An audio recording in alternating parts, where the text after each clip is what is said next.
Hey, it's Alzay Calhoun with Coveted Consultant. Welcome to the video series.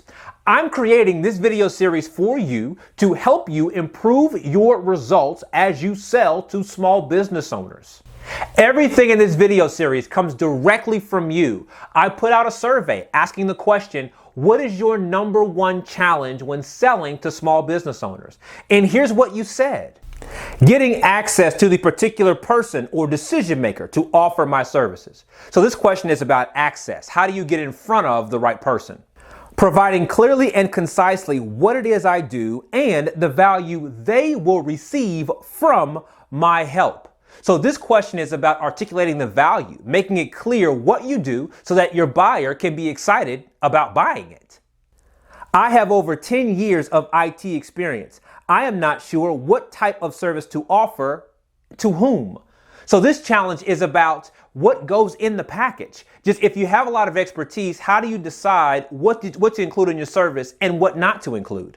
So you're here watching this video training because you want to look or relook at your core service offering so you can package it better, explain it better, and sell it better to your small business owner clients. But there are a couple of ground rules we should get out of the way first. I want to make sure that we agree on our definition of consulting so that the rest of this video series has value to you.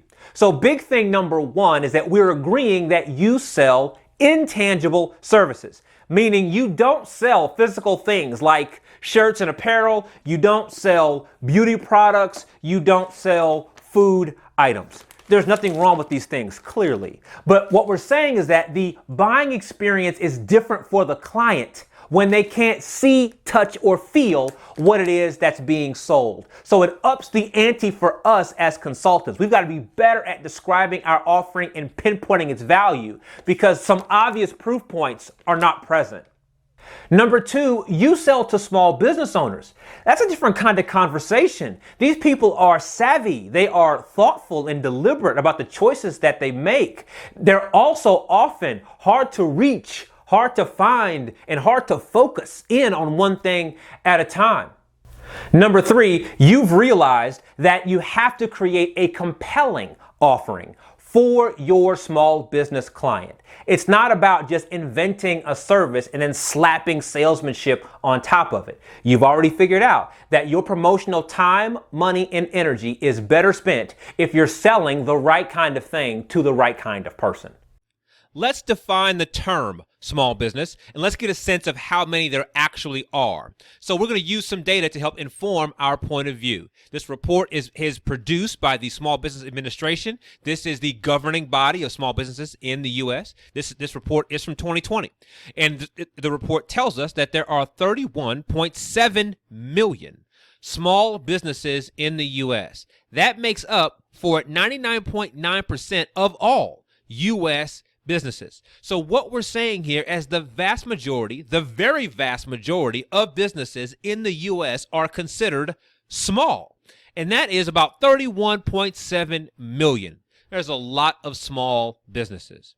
Now, there's plenty of good stuff in this report, but let me scroll down to another area very specifically so we can look at size by market. So if we look at the U.S. small businesses by industry and firm size. So if we look at the data here, we see the different industries. There's other services, there's professional, scientific, and technical, there's construction, real estate, retail trade, healthcare. You can see all the different categories that are here. So if we look at, let's say, construction, and we look at how many businesses are in the construction industry that are between 1 and 19 employees, there are 643,000 of those businesses. It's a lot of businesses. If we choose another category, if we choose educational services, right, between 1 and 19 employees, there's 73,000 companies that fit that description. If we look at how many fit in between 1 and 500 employees, so if we look at construction, there's 700,000 companies that fit that description. If we look at educational, there's 92,000. And so you can see here, any category you see here, there's at least 100,000 companies that fit these criteria. Non-employer firms are defined by those companies that do not have any full-time employees. So in the U.S., we define small business as having fewer, less than 500 employees. So whether you serve companies that are in that bracket, whether you serve companies that have between 1 and 20 employees, or you serve micro businesses, what we're finding here is that there's enough. There is a market for the particular industry that you choose to serve. Now, this research begs a couple of questions. What do these companies buy? And what are they looking for when they're in the buying state?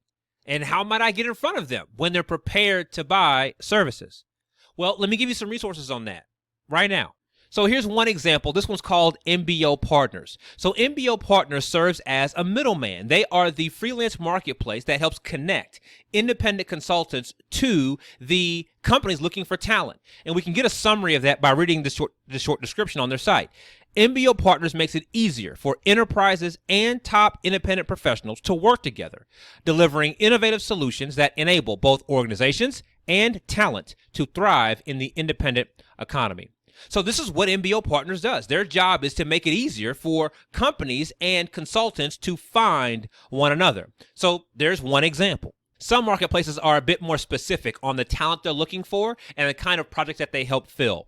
Toptal is an example of a marketplace that focuses on IT expertise. So if you are a company looking for IT experts, or you are an IT expert looking for a company to work with, then Toptal would be a place where you would go. So you can see right here is that Toptal is an exclusive network for the top freelance software developers, designers, etc.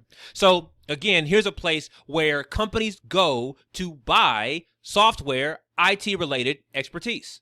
Here's another niche example. This is Paro. So Paro specializes in the finance field. You can see right here, Paro is a network of top-tier remote financial professionals offering CFO leadership, financial planning and analysis, accounting, bookkeeping, and more. So this is the marketplace that you would go to if you are a finance expert. It's also the marketplace that a client would go to when they're looking for a finance expert. So these are dedicated marketplaces helping companies and consultants find one another. So here's yet another example that's so common it's often overlooked. This is Upwork.com. Now, Upwork.com sometimes gets a bad name because it's known as a place where only really cheap or inexpensive projects are. But we can bust that myth right now. So for example, let's say I'm logged into my account. I'm a freelancer looking for consulting opportunities. And let's say I type in the term marketing. And I press the search button here, and let's just see what comes up. And so we're going to get 7,000 plus different jobs that are found here. Now, some of these may sound good, some of these might not sound good. But here's what we can do here. We can click just a couple of fields and drastically change these results in our favor. We can click filters. We can click budget, those who are willing to spend $5,000 or more. We can click 10 plus hires, people who have hired at least 10 people on the platform before. So now that number shrinks to 1,600 jobs that are available here on the platform. And so now as we scroll here, we know that every opportunity we see is from someone who's willing to spend a significant amount, or at least a decent amount, and they've hired on the platform before. So these are the right kind of clients. And so you can scroll here and you could see what kind of opportunities might make sense for you. Now, let's change topics, right? Let's see what kind of opportunities may exist in finance. If I click finance.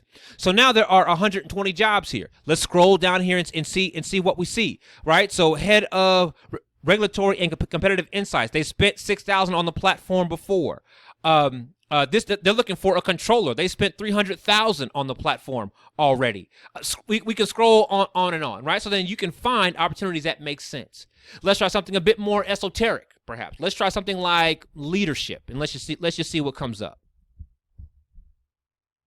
So we click leadership. We find 85 jobs that are available. We can scroll down here. Technical project manager. They spent $100,000 on the platform. And they're looking for an admin assistant. They're looking for someone to train their team. They spent $90,000 on the platform. Someone's looking for conference planning. They spent $20,000 on the platform. So what have we just done here? First, we've proven to ourselves that there aren't just a few small businesses. There are a lot of small businesses, like millions of them.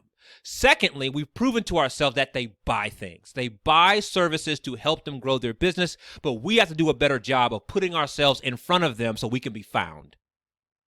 So you've seen the data. We've proven to ourselves that there is opportunity to serve small business clients. But now let's talk about the error, specifically the expert's error, and what hangs in the balance when you get this wrong.